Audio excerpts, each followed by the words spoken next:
ating mga katabi sa kanan, katabi sa kaliwa. Ayan, magkamustahan po tayo. Sabihin po natin, salamat sa Diyos at nandito. Yan na po ang panahon ngayon. Sana wala na pong pag-iinuman.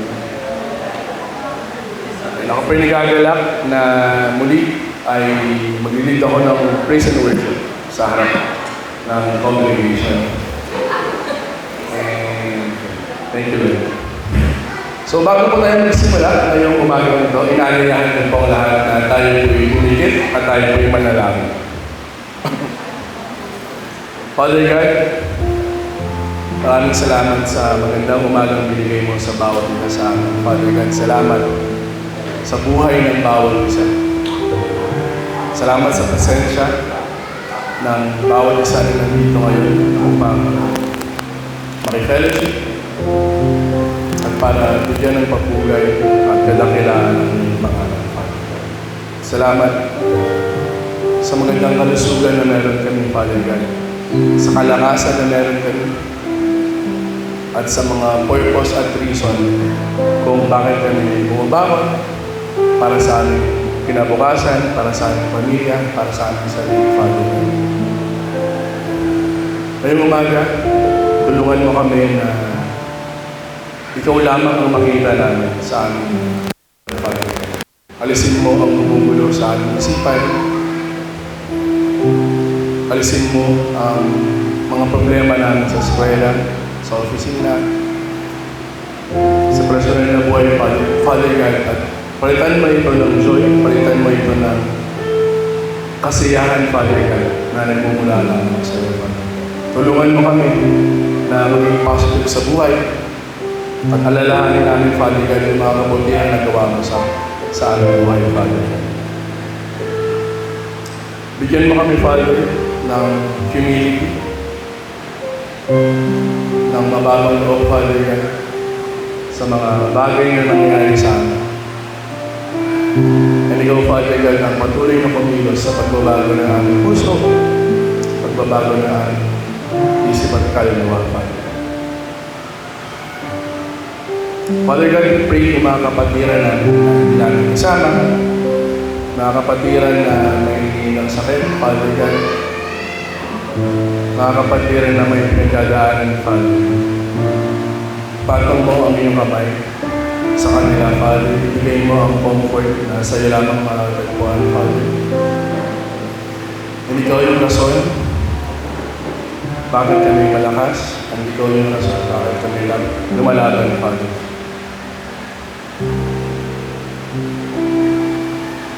Salamat, Father God, sa lahat ng blessings na binigay mo sa amin. Bagamat may mga nasalanta ng bagyo sa aming lugar sa Pilipinas, Father, magpapasalamat kami sa mga tao na handang tumulong at bukas palad na handang tumulong sa mga nangangailangan, Father. Magpapasalamat kami sa mga blessings na sobra-sobra at hindi nagkulang, Father. Tulungan mo kami na i-share ito sa mga kapatiran namin. Mas nakakailangan din, Father. And ngayong umaga, Father God, humihiling kami ng kapatawaran sa mga kasahan na gawa namin. Hindi kami perfectong anak, pero meron kami perfectong ama sa iyo, Father. Tulungan mo kami na mas ka-reflect yung buhay namin sa kung ano yung nakikita namin sa iyo, Father. Salamat, Father, sa araw na ito at tulungan mo kami bigyan ka ng dakilang pagpuli para sa dakilang mong pangalan. Pinapasalamatan ka namin, nagkaas namin ang dakilang mong pangalan sa pangalan ng Jesus. Amen. Basahin ko lang po. Sabi po sa Psalm 95, 1-3, "Come, let us sing for joy to the Lord. Let us shout aloud to the rock of our salvation. Let us come before Him with thanksgiving and extol Him with music and song. For the Lord is a great God, the great King above all gods." So yun po tayo lahat at ating pumawitan ng Panginoon.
So bago po tayo lumako sa susunod na kanta, basahin po natin ng sabay-sabay ang nasa Psalm 150. Sabay-sabay po tayo.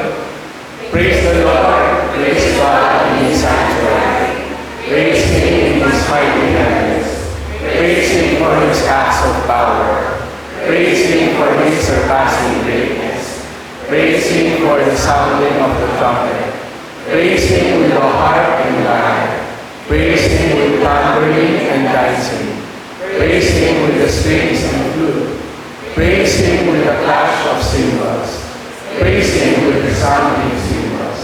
Let everything that has breath praise the Lord. Praise the Lord. Napakaganda pong verse ito.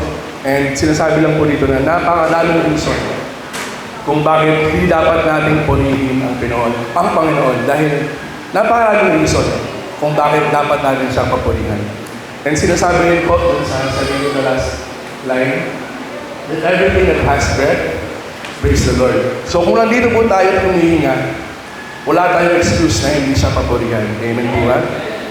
Kahit anong estado ng puso natin, may problema tayo, may pinagdadaanan tayo, may mga exam tayo, o may presentation tayo sa office.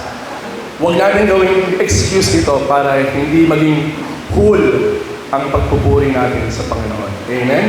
So patuloy natin siyang awitan. Ating pong palakpak ang ating kamay.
panalangin.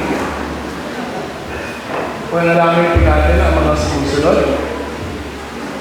Ang Diyos, ang maging sentro ng mga gawain, ay itaas ang kanyang pangalan. Humingi tayo ng natalo sa mga gawain. So ito po ang mga prayer items natin. Pag-pray po natin ang mga church leaders sa ating simbahan, sa council, sa mga ministry. Pag-pray rin po ang aming retreat ng CORE sa darating na weekend. Pag-pray din po natin ang pataas ng outreach planning evaluation sa August 25. May meeting din po ang church planning team sa August 15. Ito sa September 20 pa naman, pero pag-pray po natin ng maaga ang council pre-planning. Kasama po dito ang mga ministry coordinators sa ating simbahan. Pag-pray po natin ang ating sa ating school, lahat po ng mga workers, mga estudyante, both sa Batasan at sa Donna Carmen, mga preachers natin, God's continuous provision sa ating simbahan at sa mga miyembro at ipag-pray din po natin ang ating bansa at yung gobyerno. So mag-grupo-grupo po tayo, mga 3 hanggang 4. Isama na rin po natin sa ating panalangin yung mga personal concerns natin.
Sabi po sa 2 Corinthians chapter 1 verses 3 and 4.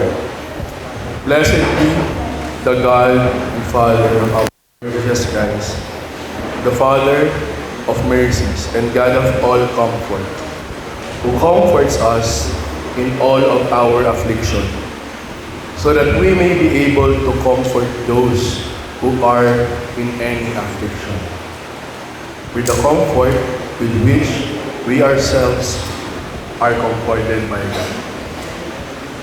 Tumayo po tayo lahat at awitin po natin in Christ alone.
sacrificing their life for us who are undeserving of the salvation.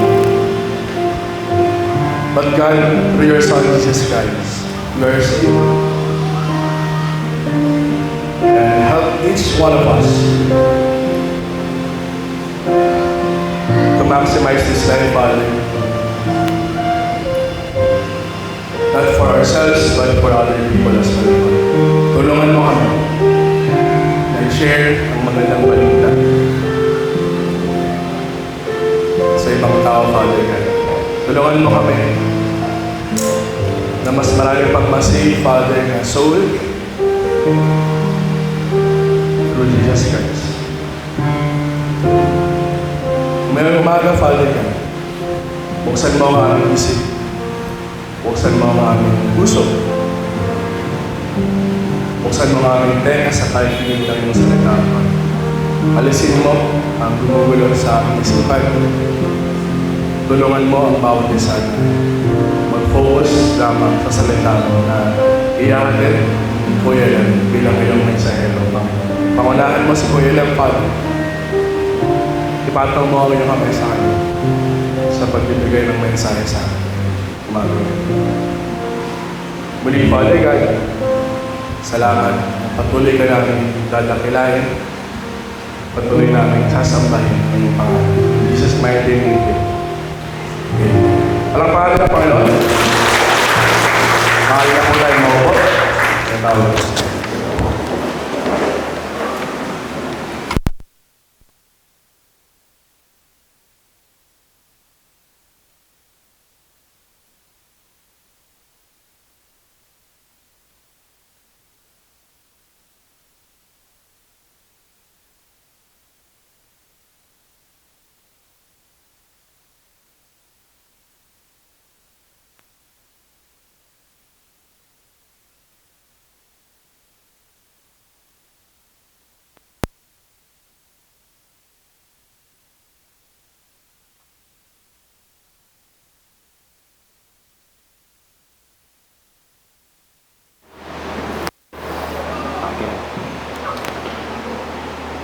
Akin.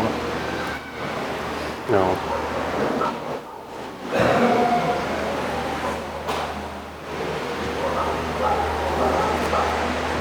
Thank you.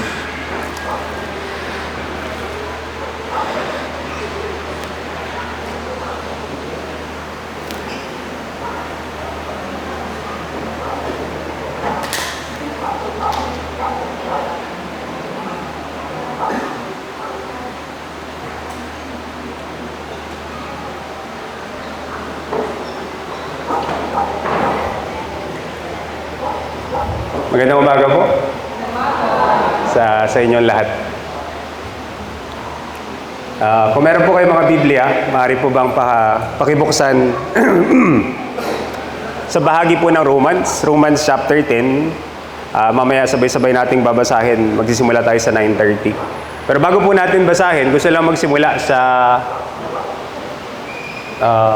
kwento na ito. Wala.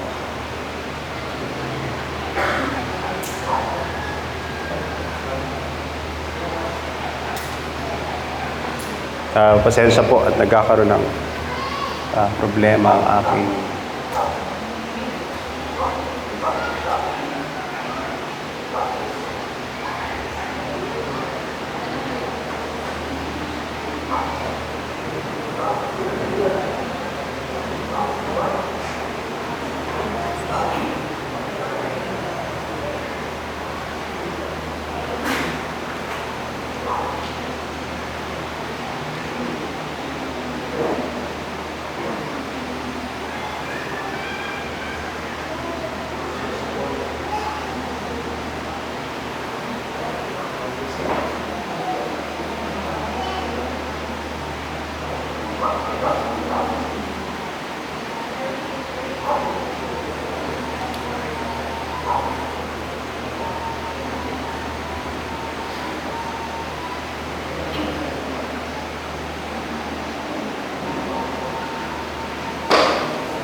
extend the screen mo. Oo. Ako na, gusto mo. Mag-ano ka na. Set ko na kanina. Okay na. Ayaw. Kailangan mo ba ng percentage Oo. mo?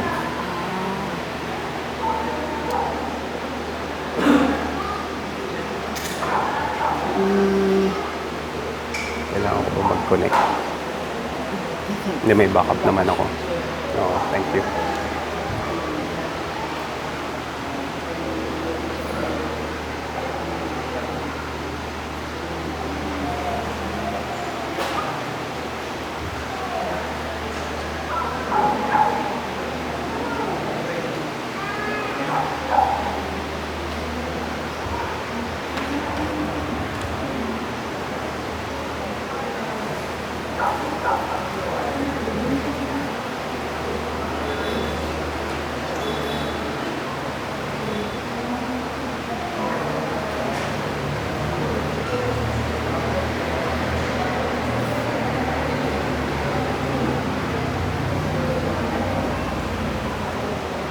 Ayan.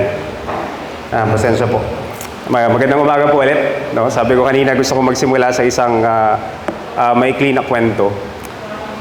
Matagal na po nangyari, pero nung siguro po third year college pa ako, nakatanggap ako ng tawag mula sa isa sa malapit ko na kaibigan nung high school.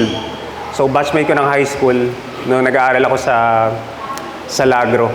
At may ibang-iba yung tawag niya kasi umiiyak siya, very emotional. At nung panahon na yun ay na-convict siya ng matinding kasalanan. No, hindi ko alam kung ano yung mga sitwasyon sa buhay niya na nag-lead doon sa sitwasyon na yun. Pero tumawag siya para sabihin sa akin na feeling niya ang sama-sama niyang tao. At di niya alam kung ano yung gagawin niya. So, dahil sariwa sa akin, no, nung nasa college ako na ma-train, masanay na mag-share ng gospel, naging excited ako. Dahil para sa akin, nagbukas ang Panginoon ng opportunity para ma-share ko sa kaibigan ko yung gospel. Yung alam ko na parano yung paggamit ng four spiritualos. So sabi ko, sandali lang, tawagin na lang itago na lang natin siya sa pangalang Richie. No? So dumiretso ako sa bahay ni Richie. Tapos sa labas ng bahay ni Richie, merong sari-sari store. At doon ko present yung four spiritualos. So binahagi ko sa kanya yung apat na katotohanan mula sa magandang balita. Pero hindi ko makakalimutan yung tugon niya pagkatapos ko siyang i-lead sa panalangin. So umabot kami sa punto na tinanong ko si Richie, gusto mo bang tanggapin ang Panginoon bilang tagapagligtas? Sabi niya, sige, sumunod ka sa akin sa panalangin. Sumunod si Richie. Pero pagkatapos namin manalangin, hindi ko makakalimutan yung sinabi niya. Ang sabi ni Richie sa akin, yun lang ang kailangan kong gawin. Wala nang iba. So, umalis ako, bumalik ako ng bahay, kwento ko kila tatay yung nangyari. Pero, magkahalo yung pakiramdam, no, naramdaman ko. Hindi ko alam kung naintindihan ba talaga ni Richie yung gospel. Kasi yun yung tanong niya sa akin. O baka nagkulang ako sa ilang bahagi ng pagpipresent ng gospel kaya hindi niya talaga naintindihan. Pero pwede rin, inisip ko, nung nagre-reflect ako pagkatapos ng sitwasyon na yun, na pinapahayag lang nung tugon na yun ni Richie, yung underlying na paniniwala na meron pa siyang kailangan gawin para matanggap siya ng Panginoon. Meron pa siyang kailangan gawin para matanggap siya ng Panginoon. Doon po iikot sa temang yun, no? Yung pag-uusapan natin mula sa aklat ng Romans. At yun yung pinaka-key na tema ng Romans kung bakit sumulat si Pablo. Inaakala ng mga grupo ng Hudyo na sumusunod sa law na sila lang yung tinatanggap ng Panginoon kasi sila yung bayang pinili. Sabi sa Old Testament, sila yung bayang pinili, no? Panahon pa ni Moses. Sa kanila binigay yung batas. Sila yung nakakaalam, sila yung may relationship sa Diyos. Pero at the same time, dahil yung church sa Rome ay karamihan ay hindi Hudyo, dumami na rin yung grupo na nagsasabi, hindi na namin kailangan sundin kung ano yung mga ginagawa nyo para matanggap ang Diyos. Kasi maliwanag sa amin na tinatanggap kami ng Diyos ayon sa biyaya, ayon sa aming pananampalataya. So ang overarching na tema no, ng Romans ay yung righteousness ng Diyos, righteousness that is by faith. So ano ibig sabihin ng righteousness of God or yung righteousness that is by faith? Sa mabuting balita Biblia, ganito po sinasabi, sapagkat sa magandang balita ay ipinapakita kung paano itinutuwid ng Diyos ang kaugnayan ng tao sa Kanya. Ito ay sa pamamagitan ng pananampalataya buhat sa simula hanggang sa wakas.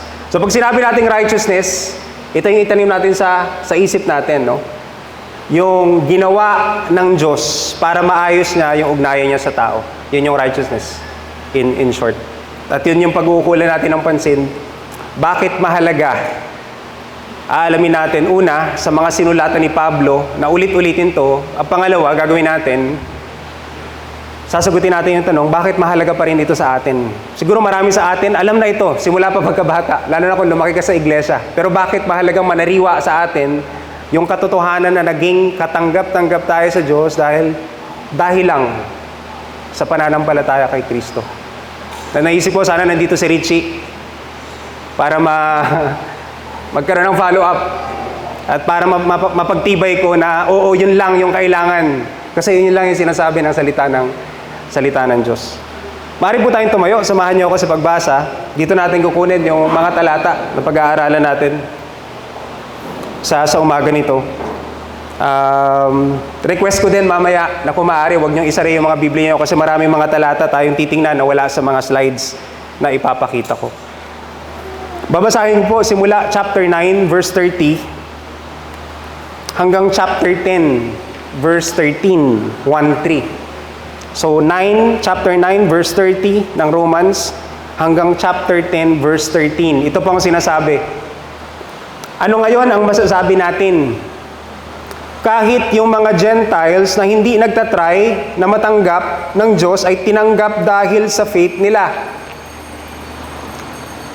Pero yung bayan ng Diyos na gustong tanggapin sila ng Diyos sa tulong ng batas, hindi nangyari yung gusto nila. Bakit? Kasi inasahan nila yung mga ginawa nila imbes na magtiwala sila sa Diyos. Kaya nadapa sila dahil sa isang batong nakakadapa. Ito yung bato na sinasabi ng Scripture, tingnan nyo. Naglalagay ako sa Zion ng isang bato na magiging dahilan ng pagkadapa ng mga tao. Isang bato na magpapabaksak sa kanila, pero ang maniniwala sa kanya, hindi mapapahiya. Chapter 10 verse 1. Mga kapatid, gustong-gusto ko at lagi kong pinagpe-pray sa Diyos na maligtas ang mga kababayan ko. Sigurado ako na talagang mahal nila ang Diyos, kaya lang hindi malinaw sa kanila kung ano ang tama. Hindi nila alam kung paano ginagawang matuwid ng Diyos ang mga tao. At gumawa sila ng sarili nilang paraan, kaya di nila sinunod ang paraan ng Diyos sa pagtanggap niya sa mga tao. Tinapos na kasi ni Christ ang law para maging matuwid sa harap ng Diyos ang bawat taong naniniwala sa Kanya.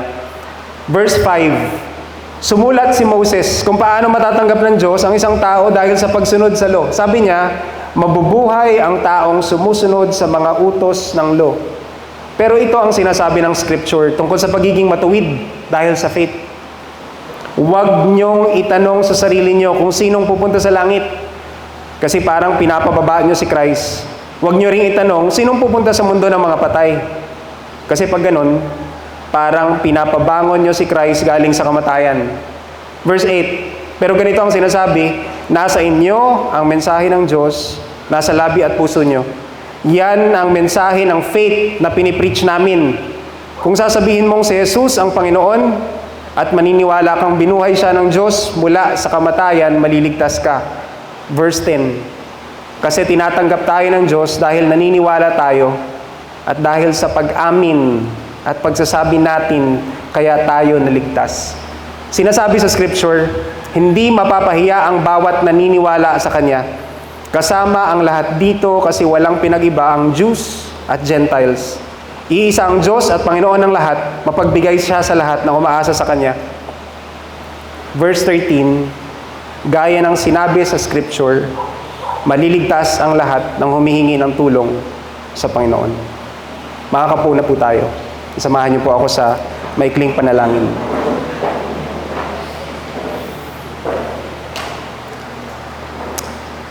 Ama, marami po, maaari po, na familiar na sa amin itong katotohanan na ito. Pero isa ito sa paksa, tema na bahagi ng iyong salita na naging pangangailangan para sa mga iglesia sa Sarum, sa punto ng kasaysayan. Gawin mo itong sariwa sa amin. Tulungan mo kami sa tulong ng Banal na Espiritu paano ito ma-apply at ang mga prinsipyo na ito na may isa sa buhay namin sa aming pang-araw-araw na relationship sa iyo at relationship sa bawat isa. Pinupuri po namin kayo. Pinapasalamatan sa pangalan ni Jesus. Amen. Amen. The righteousness by faith, or the righteousness that is by faith that saves, yun po yung magiging punto ng pag-aaralan natin. At hatiin po natin yung talata mula verse 5 hanggang 13 sa tatlo. No? 3 punto lang. At yun yung pagkukunan natin ng mga prinsipyo at hopefully ma-apply natin, maging sariwa sa atin yung katotohanan mula sa mga talatang iyon. No? So una, sabi ni Pablo, no, nagsimula siya sa verse 30, chapter 10, verse 1 rather, ang sabi niya, concerned pa rin siya sa mga kababayan niya, sa mga Jews. Kaya lagi niya pa rin pinagpipray. Kasi umabot sa punto na nagtalo-talo na, nagkaroon ng division yung church sa Rome. No? Sabi ko kanina, yung mga Jews, sinasabi nila, gawin niyo to, gawin niyo yan, para maging okay yung relationship niyo sa Diyos, no? Maging katanggap-tanggap kayo sa Kanya. Pero sabi nga ng Gentiles, hindi na namin kailangan gawin yun. No? Nung nawala kayo, nag-thrive naman yung church. At pinangaral sa amin yung mabuting balita dahil sa biyaya ng Diyos. So umabot sa punto na in-anticipate ni Pablo yung tanong, anong mangyayari sa mga Hudyo? At tinugon niya yon sa sa chapters na ito. And yung mga succeeding na verses. So sabi niya, lagi niyang pinagpipray, no, yung mga Jews. At ito yung dahilan kung bakit na-miss nila yung mabuting balita, na-miss nila yung gospel, no?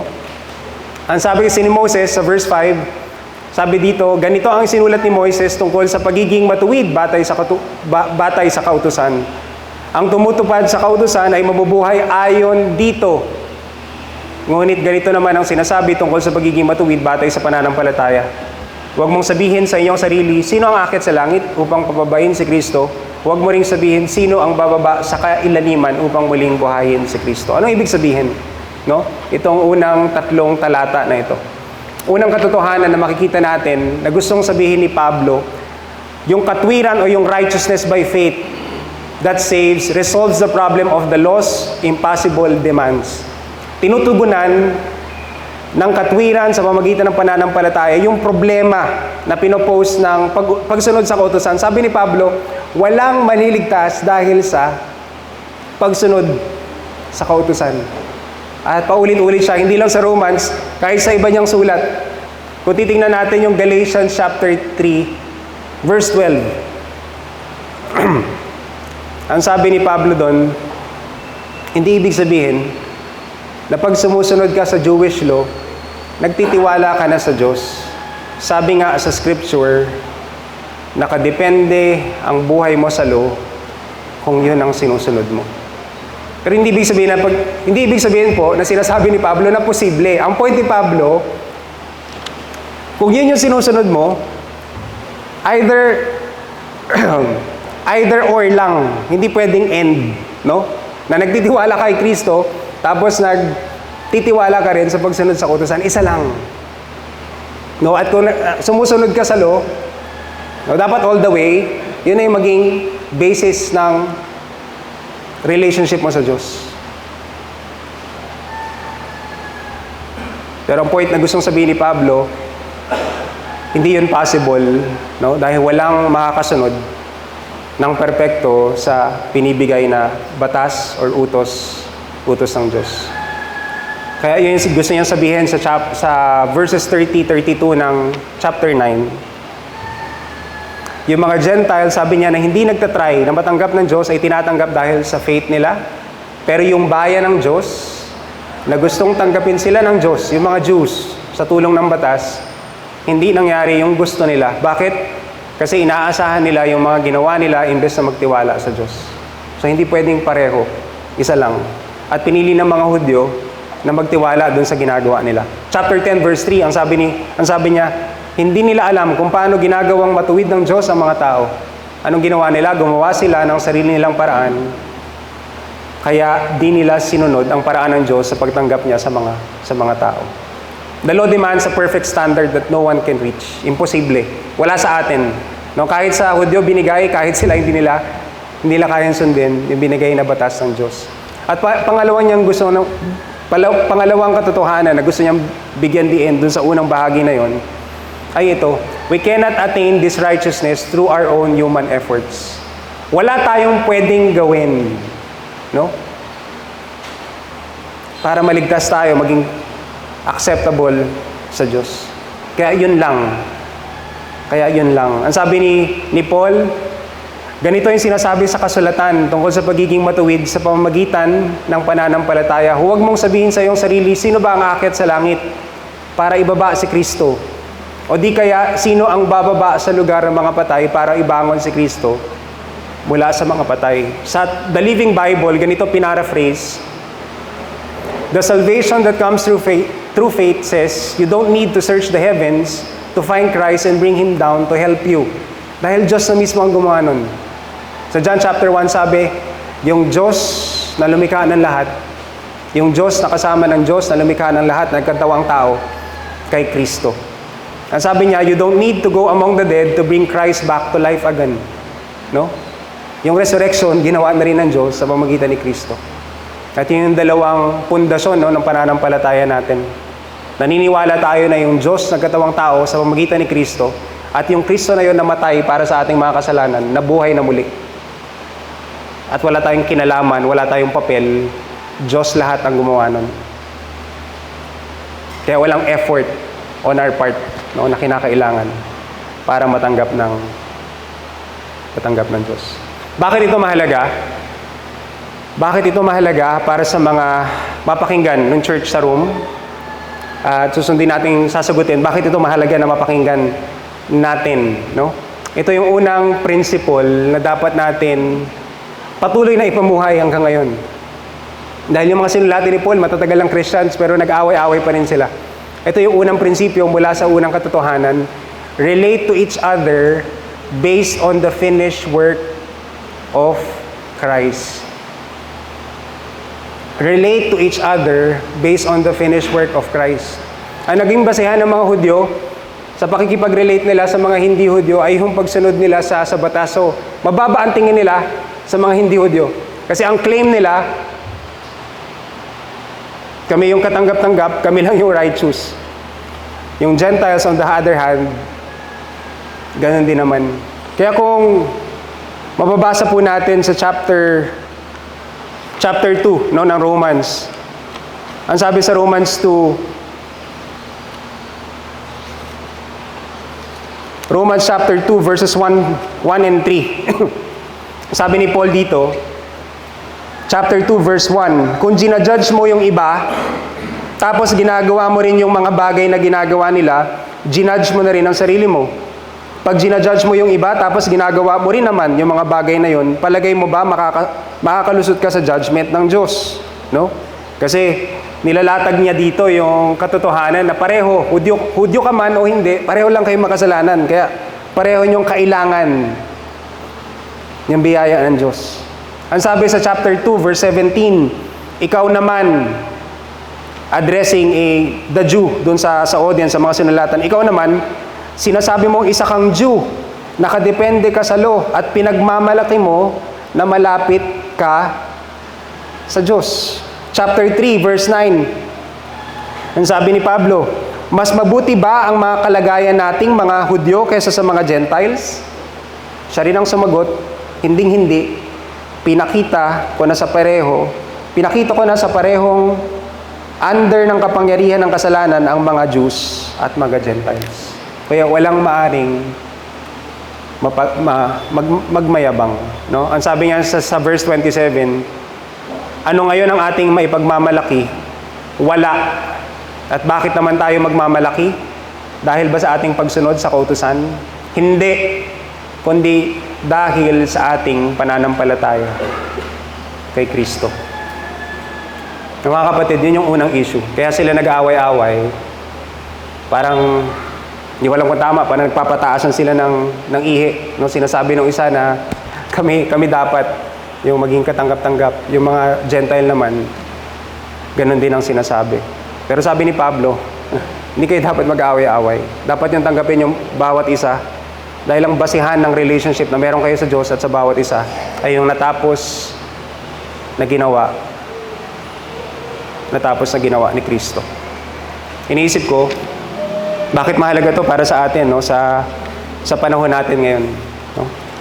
Ano ba yung nagko-cause ng division? Ano yung maaring mag-cause ng division sa Lord of Life, no? Sana wala. Sana hindi iniisip ng matatagal ng Christians na mas mature sila sa faith at mas okay yung relationship nila kasi matagal na sila sa pananampalataya, no? Sana hindi iniisip ng mga second generation na Kristiyano na lumaki sa isang Christian family na mas better off sila kaysa doon sa isang mananampalataya na bago lang, ano? Na tumanggap sa Panginoon na hindi siya part ng Christian family. Natatandaan ko po, nag-aaral ako sa isang Catholic school nung elementary, na grades 1 to 4 sa isang Catholic school sa Cubao. At dahil hindi ako Catholic, tuwing merong organized mass, no, yung school, naiiwan lahat ng hindi Catholic sa isang kwarto. So pinupulong lang doon, no, yung mga hindi Christian. So sama-sama sila doon. No, Protestant ka man, born again, o ano man yung religion mo, sama-sama kayo sa isang kwarto. Hindi kayo part ng programa o ng service na ginagawa. Kung magiging totoo po ako sa inyo, hindi burden, hindi conviction yung nararamdaman ko sa mga klase ko na Katoliko. ang nasa isip ko, masaya ako, natutuwa ako na hindi ako katulad nila. Alam ko yung katotohanan. Naintindihan ko yung gospel. No? Ganun ako kayabang at ka-self-righteous. Sana hindi tayo ganun. Sana hindi tayo ganun sa mga hindi mananampalataya. Sana hindi tayo ganun sa iglesia. No? Dahil ang basihan ng relationship na meron tayo, isa lang. Yung ginawa ng Panginoong Jesus para sa atin, yun lang. Wala nang ibang basihan. Wala nang ibang basihan. Minsan nagbibiro tayo na kapag papasok ka sa subdivision, pag SUV yung sakay mo, wala nang question, papasukin ka ng security guard, no? Dire-diretso ka lang. Pero kung kakarag-karag yung sasakyan na dala-dala mo, papahintuin ka, hihingan ka na ID, at magtatagal ka ng ilan sa gate. Sana hindi ganun sa iglesia. Sana wala tayong pinapaboran. Dahil sa background, dahil sa educational attainment, o dahil sa tagal natin pagiging Kristiyano. Sabi ni Pablo, isa lang yung batayan. Yung batayan, yung relationship natin sa Diyos sa pamamagitan ng Panginoong Jesucristo. Pangalawang bahagi, verses 8 to 10. No? Ang sabi ni Paul sa Romans 10:8 to 10, ganito ang sinasabi: malapit sa iyo ang mensahe, nasa iyong bibig at nasa iyong puso. Ang tinutukoy dito ay ang salitang ipinapangaral namin tungkol sa pananampalataya. Kung ipahahayag ng iyong bibig na si Jesus ay Panginoon at buong puso kang sasampalataya na siya'y muling binuhay ng Diyos, maliligtas ka. Sapagkat sumasampalataya ang tao sa pamamagitan ng kanyang puso at sa gayon ay tinuturing na matuwid ng Diyos. Nagpapahayag naman siya sa pamamagitan ng kanyang bibig at sa gayon ay naliligtas. Yung problema kanina, sinolusyonan ng Diyos. Kaya ang pangalawang katotohanan, the righteousness by faith that saves is access through an act of confession and belief. No? Ito yung yun lang ni Richie. Ito lang yung kailangan nating gawin. Kasi sabi ni Paul, for it is with your heart that you believe and are justified, and it is with your mouth that you profess your faith and are saved. Mamaya po himayin natin ng konti. Anong ibig sabihin? Bakit may mouth? Bakit may heart? Pero unang punto under this truth the word that brings this righteousness is made near to us. Yun yung maliwanag na sinasabi. Kaya sabi ni Pablo, hindi na natin kailangang umakyat sa langit para pababain si Kristo. Hindi na natin kailangan pumunta tumawid sa kamatayan para buhayin siya uli. Bakit? Kasi pinapangaral na nasa atin na yung ating kailangan para mapakinggan kung ano yung mensahe, no, ng Diyos. Ano yung paraan para maging matuwid tayo sa harapan niya. Bakit malapit? Kasi si Jeremiah mismo, isang prophet sa Old Testament, ito yung prophecy niya. Ang sabi ni Jeremiah, ito ang bagong kasunduan na gagawin ko sa mga mamamayan ng Israel pagdating ng araw na iyon. Itatanim ko sa isipan nila ang utos ko. At isusulat ko ito sa mga puso nila. Hindi na nila kailangan pang turuan ang mga kababayan o kapatid nila na kilalanin ang Panginoon. Sapagkat kikilalanin nila akong lahat mula sa pinakamababa hanggang sa pinakadakila. Sapagkat patatawarin ko ang kasamaan nila at lilimutin ko na ang mga kasalanan. Lilimutin ko na ang mga kasalanan nila. Sa inyo po, muli narinig, ito ang bagong kasunduan. Familiar ba yung phrase? No? Ng Panginoong Jesus, noong unang pagkakataon na nagbiyak siya ng tinapay at pinipiraso niya yung tinapay at binigay niya yung wine, no? Sabi niya ito yung simbolo ng bagong kasunduan. The word that brings this righteousness is made near to us. Kaya sabi ng John chapter 1, the word became flesh and made his dwelling among us. Yung salita, capital S, ay nagkatawang tao at nanirahan siya kasama natin. Yan yung literal na ibig sabihin. Malapit na. Hindi na natin kailangan lumayo pa, no, para hanapin yung katwiran na yon. Nasa atin na. Pangalawa na katotohanan, we receive it through a response of belief and confession. We receive it through a response of belief and confession. Sabi sa Philippians chapter 2, every tongue shall confess that Jesus Christ is Lord to the glory of God the Father. Sa 1 Corinthians 12:13, ang sabi ni Pablo, kaya gusto kong malaman nyo na walang taong pinapatubayan ng Espiritu ng Diyos ang magsasabi, sumpain si Jesus. At wala ring taong makapagsasabi na si Jesus ay Panginoon kung hindi siya pinapatnubayan ng banal na Espiritu. Mabilis lang po na konteksto, kasi simple lang ito sa ating pandinig, pero sa panahon nila Pablo ay hindi ganon kasimple, no? Kasi nung panahon ni Pablo, tinatawag na Panginoon ang emperor ng Rome. So si Nero ay tinuturing na Panginoon. Kaya mahalaga sa kanilang proseso ng bautismo, kailangan sambitin, no? Na hindi si Nero yung Panginoon mo, kundi ang Panginoong Jesus na. Kaya nangangaral ang Panginoong Jesus tungkol sa kaharian ng langit. Bakit? Dahil siya yung totoong hari ng mga hari. At wala nang ibang Diyos na dapat sambahin. Walang ibang tao na kailangan kilalanin bilang Panginoon, kundi siya lang. At ay yung puso nung gusto niyang sabihin. Ang Panginoong Jesus lang ang Panginoon. At sabi niya, kasama yung puso. Kasi kung sinasabi mo lang, wala kang pinag-iba sa mga Pariseo na ang sabi ng Panginoong Jesus ay mga hipokrit. Kailangan may pababago sa puso. Kailangan may pananalig sa puso. May pagtatiwala sa puso. Ito po yung principle, no? Maaring may iba pa, pero ito lang yung gusto kong bigyan ng diin mula sa pangalawang katotohanan na to. Our salvation requires a shift in allegiance o pagbabago ng katapatan. No, kung sinasabi nating Panginoon talaga natin ang Panginoong Jesus, dapat may bagbago sa ating katapatan.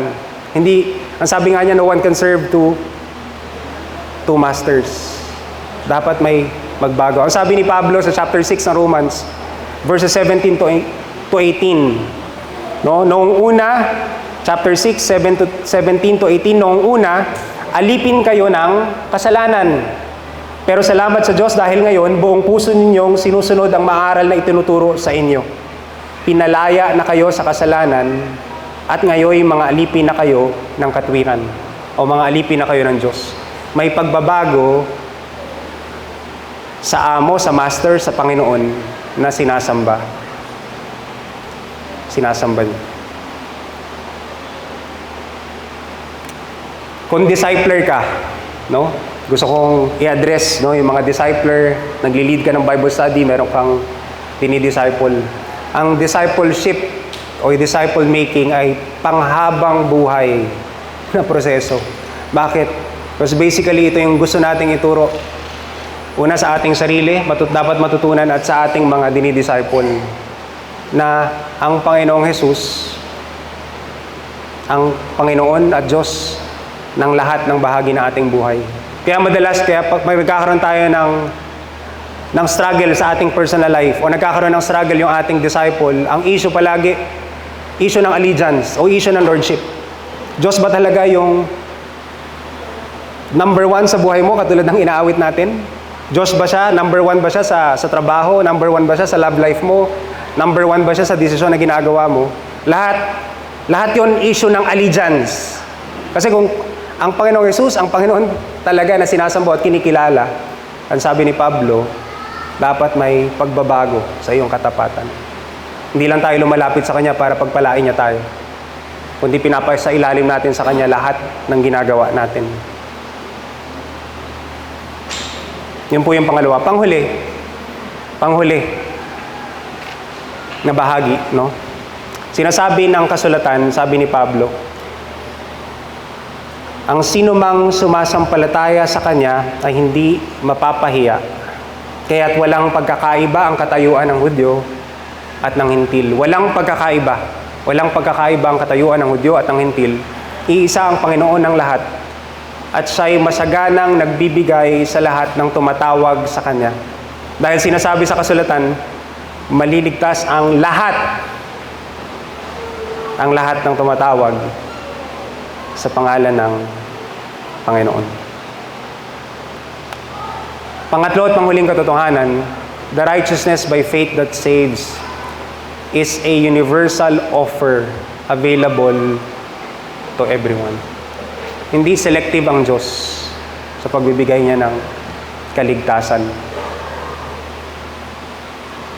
Anyone who believes in Him will never be put to shame, for there is no difference between Jew and Gentile. The same Lord is Lord of all, and richly blesses all who call on Him. For everyone who calls on the name of the Lord will be saved. May ilang mga Old Testament passage na kinote si Pablo dito. Pero yung una, ang gustong sabihin, God's promise of salvation is completely trustworthy. Pwede nating pagtiwalaan yung sinabi niya sa verse 10 na lahat maliligtas. Dahil sabi sa Isaiah, naglalagay ako sa Zion ng batong panulukan, subok, mahalaga at matatag na pundasyon. Ang magtitiwala rito ay hindi mapapahiya. Ito yung stone na binabanggit ni Pablo sa chapter 9 verse 30-33. Yung stone na to ay ang Panginoong Jesus. Natisod dito yung mga Hudyo, na-miss nila yung point ng gospel, kaya sila natisod.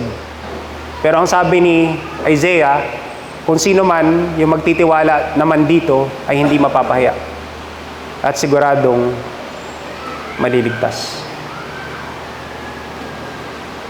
Pangalawa na gustong bigyang diin dito ni Pablo, the invitation to salvation is open and available to everyone. Open, available sa kahit na sino. Pansinin niyo po, ilang beses inulit yung mga salita ng pagiging inclusive ng gospel. Anyone. There's no difference between Jew and Gentile. The same is Lord.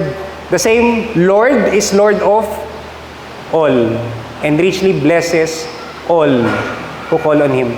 Everyone who calls on the name of the Lord will be saved. Walang pagtatangi. No, hindi niya ginagawang basis kung ano yung background mo, kung Hudyo ka, kung Gentile ka, no, anong ginawa mo in the past, anong ginagawa mo ngayon. Bawat isa, tinatanggap niya. Kaya sabi niya sa Galatians, nung sumulat siya, kayong lahat ay mga anak ng Diyos dahil sa pananampalataya niyo kay Kristo Jesus. Ngayon, wala nang pagkakaiba ang Hudyo sa hindi Hudyo, ang alipin sa malaya, ang lalaki sa babae, kayong lahat ay isa na dahil kayo'y na kay Kristo na. Kayong lahat ay isa na dahil kayo'y na kay Kristo na. Panghuli po na principle, in God's kingdom, there is no second-class citizen. No? Lahat pantay-pantay. Walang mas mataas, walang mas mababa.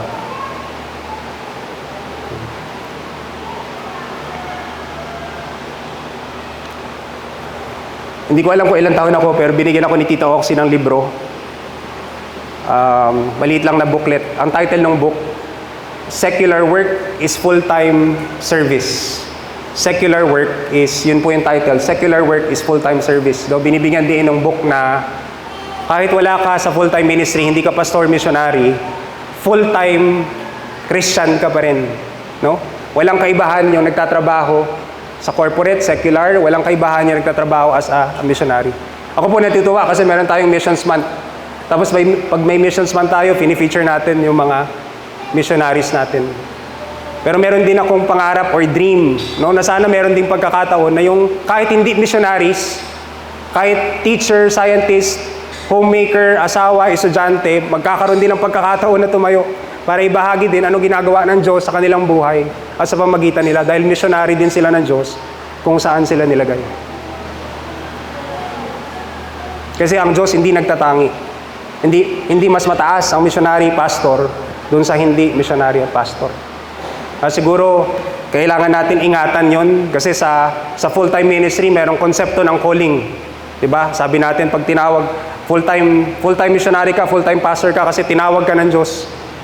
Palagay ko, kung titingnan ko yung Bible, hindi lang mga missionary pastor yung tinatawag ng Diyos. No? Yung isang character study na pinag-aralan niya dito, yung buhay ni Daniel. Si Daniel, hindi missionary, hindi pastor, pero ginamit ng Diyos. Tinawag siya ng Diyos, ilagay siya ng Diyos kung nasaan siya, kahit ganun yung sitwasyon niya. Si Esther ay hindi missionary, hindi rin siya pastor, pero nilagay siya bilang reyna sa pagpunto ng kasaysayan na gagamitin siya ng Diyos. Mga kapatid, lahat tayo missionary ng Diyos. No? Walang mas mataas, walang mas mababa. Hindi ko alam kung saan ang galing yung ugali ng Pilipino, pero tayo bilang bansa, sa culture natin, mataas yung pagpapahalaga pagtingin natin sa mga tao ng simbahan, no? Siguro dahil din sa kasaysayan, sa culture na usually sila yung tumatayong leader. At maaaring nadadala din natin yon sa ating iglesia, no? Sila yung tawag dito, inaasikaso natin agad, no? Kapag meron tayong handaan, tapos mahalaga sa atin yung title na pastor, mahalaga sa atin yung title na bishop, mahalaga sa atin yung title na reverend, no? Pero sa iglesia at pamilya ng Diyos, walang second class citizen. Lahat tayo pantay-pantay. Ang sabi nga ni Pablo, babae ka man o lalaki.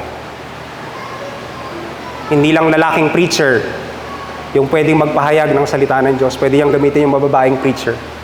Babaeng preacher din. Kaya announcement din po yun. Kung babae kayo, gusto nyo mangaral, no? Hindi lang lalaking preacher yung ginagamit ng Diyos sa pulpito. No? Pwede rin kayong gamitin ng Diyos sa pulpito. At hindi lang preaching, yung ministry, no? Na pwedeng magamit kayo ng Diyos. Dito po ako magtatapos, may ilang talata akong babasahin, pero sana makatulong sa ating pag-isipan. Kasi ito yung issue nung sinulatan ni Paul na iglesia. At naging practical siya sa dulo. No? Naging practical siya sa dulo, kaya hindi natin mamimiss yung intention niya kung bakit siya sumulat. Ang sabi ni Paul sa chapter 12, verse 3. Chapter 12, verse 3 ng Romans. Dahil sa sobrang kabaitan ng Diyos sa akin, sinasabi ko sa bawat isa sa inyo, na huwag niyong isipin na ang galing-galing niyo. Instead, magpakatotoo kayo. Tingnan niyo ang mga sarili niyo ayon sa sukat ng faith na binigay sa inyo ng Diyos. Huwag niyong isipin na ang galing-galing niyo. Maraming parte ang isang katawan at iba-iba ang gamit ng bawat isa. At nilista niya na yung iba't ibang spiritual gifts. So hindi mas mahalaga ang nangangaral kesa sa mga nag-aayos ng upuan, nag-aayos ng nagluluto, at kung ano-ano pa. Ang sabi ni Pablo, pagpatuloy ko lang, sa verse 10 ng chapter 12, magmahalan kayo bilang mga magkakapatid. No, kasi nag-aaway-aaway sila. Magmahalan kayo bilang mga magkakapatid. Sikapin niyong irespeto ang isa't isa. At sa mga susunod pa na chapters, makikita natin yung instruction niya, no, sa mga kapatid na pinipilit ang Sabbath, pinipilit ang mga prohibition tungkol sa pagkain. In God's kingdom, walang second class na citizen. Lahat tayo pantay-pantay. Ang basehan ng pagturing natin sa bawat isa ay dapat yung ginawa at tinapos ng Panginoong Jesus. Yun yung basis, yun yung foundation ng ating righteousness. Kaya tayo tinatanggap ng Diyos. At ginawang accessible ng Diyos yun sa atin sa pamamagitan ni Kristo. Manalangin po tayo.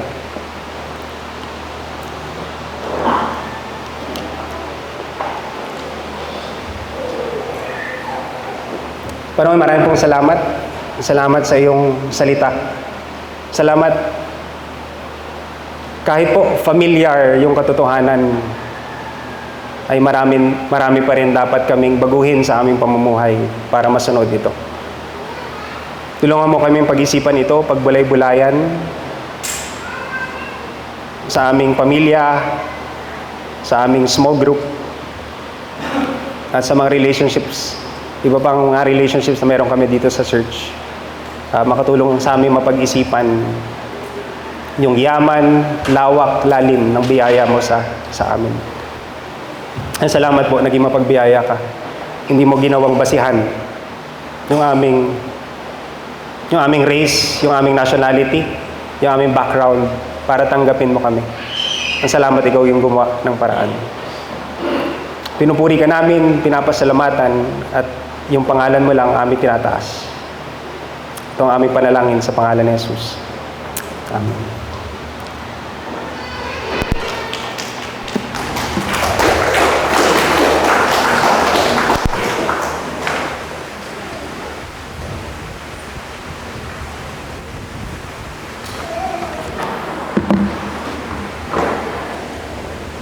Thank you po ulit sa salita ng Diyos. At bilang response po, inanyayahan ng lahat na tayo po tumayo at awitin po natin ang kantang.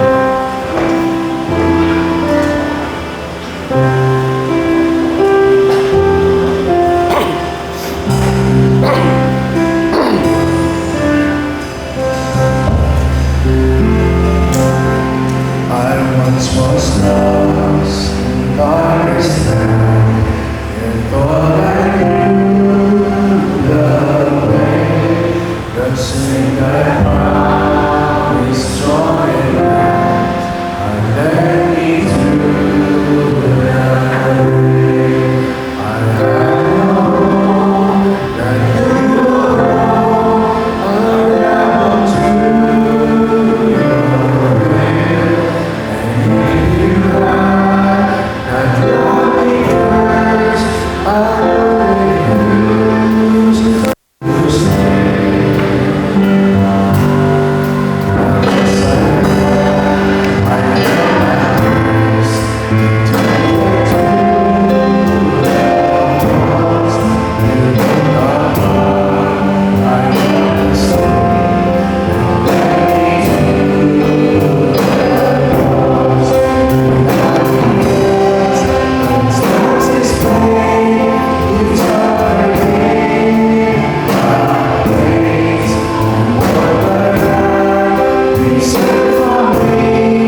Praise God from whom all blessings flow. Praise Him, all creatures here below. Praise Him above ye heavenly hosts. Praise Father, Son, and Holy Ghost.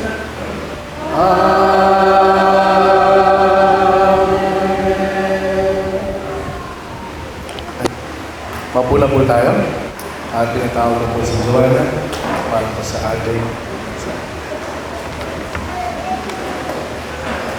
Magandang umaga po sa ating lahat. May ilan po tayong mga anunsyo para sa linggo ito. This coming Wednesday po ay third Wednesday of the month at 7 o'clock p.m. po gaganapin ang ating online prayer meeting via Zoom po. Pagdating naman po ng fourth Saturday of the month ay gaganapin ang ating day of prayer at 7:30 a.m. Pero 7 o'clock a.m. po nagsisimula ang ating breakfast fellowship. Every first and third Sunday naman of the month naman po, ginagawa ang ating Kids Sunday School at 8:15 a.m. dito sa Banyang Arden. At pagpatang po ng 9:30 a.m. ay sinisimulan po natin ang ating worship service. At next week, ang ating worship leader ay Rachel Surinan. Ang ating teacher po ay Papa sa Malakay 1:11 ang pangalan ng Panginoon na matila sa buong mundo. Patuloy po natin pinapaalala sa mga members ng Praise and Worship Ministry team na magkakaroon po tayo ng annual meeting sa August 31. Linggo rin po ito pagkatapos ng ating panambahan. Meron po tayong lunch at pagkatapos po ay tutuloy tayo sa ating meeting. So lahat po ng parte ng Praise and Worship Ministry team, mga worship leaders, musicians and backup singers po ay imbitado na dumalo dito sa gawain ito. At sa darating po na September 20, Saturday from 8 a.m. to 5 p.m., dito po gaganapin sa Banyang Arden ang council planning with the ministry coordinators. So sa lahat po ng ministry coordinators, ang deadline po ng ating reports at budgets ay sa August 31, 2025. So ihanda po natin ang mga ito para po sa ating, para ma-review ng council at para mapag-usapan po natin sa ating.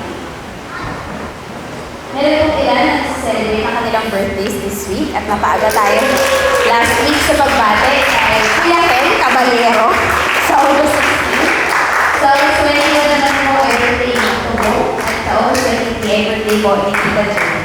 Samahan niyo po ako na awitan muli si Kuya Ken ang happy birthday.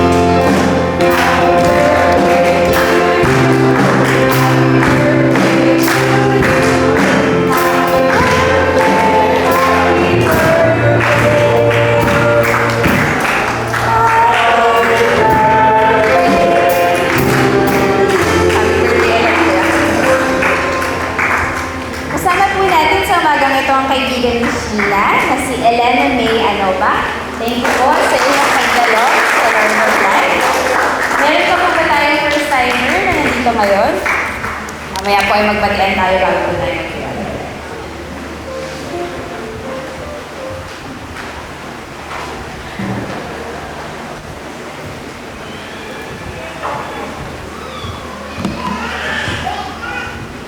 Gandang umaga. Manlangin po tayo. Mahal namin Diyos, maraming salamat po sa pagmamahal niyo sa amin. Kami po ay nagpapakumbaba sa harapan niyo. Kayo po ang aming dakilang Diyos na nagbibigay sa amin ng karunungan at kalakasan, gumagabay, umaakay at tumutulong sa amin sa araw-araw sa lahat ng aspeto ng buhay namin. Napakabuti ninyo sa amin, Lord, at nakakalapit kami sa inyo at pwede namin dalhin ang aming mga alalahanin sa inyo. Dahil dito nawawala ang aming pagkabalisa at nagkakaroon kami ng kapayapaan. Salamat, Panginoon. Lord, alam po namin na may mga bagay na kung minsan hindi po namin naiintindihan. Kayo po lamang ang nakakaalam kung bakit ito nangyayari. At buksan ninyo po ang isip at puso namin para makita namin ang plano ninyo para sa amin bilang mga individual at bilang iglesia. Tiyak po na may nais kayong matutunan kami sa sitwasyong ito. Mahal namin Panginoon, humihingi po kami ng kapatawaran sa inyo. Marami kami kailangan baguhin din sa buhay namin. Kung kami po ay nagkakasala, lumilihis at sumusuway po sa inyo, ituwid niyo kami lagi. Patawarin niyo kami. Kayo po ang isang mapagmahal at magpatawad na Diyos at tutulungan kami na makabangon sa aming mga pagkakasala. Lalo po ninyong palakasin na aming pananampalataya at patuloy na magtiwala lang po kami sa inyo. Nawa ang aming mga buhay ay magdala sa inyo ng karangalan at kaluwalhatian magpakailanman. Sa makapangyarihang pangalan ng Jesucristo, lahat po ito itinataas ko. Amen. Tumayo po tayong lahat at tanggapin ang basbas ng Panginoon. Nasa Romans 15:13 po. Puspusin nawa kayo ng Diyos na siyang bukal ng pag-asa at nawa ay pagkalooban niya kayo ng kagalakan at kapayapaan sa pamamagitan ng inyong pananampalataya upang mag-umapaw ang inyong pag-asa sa pamamagitan ng kapangyarihan ng Espiritu Santo. Amen.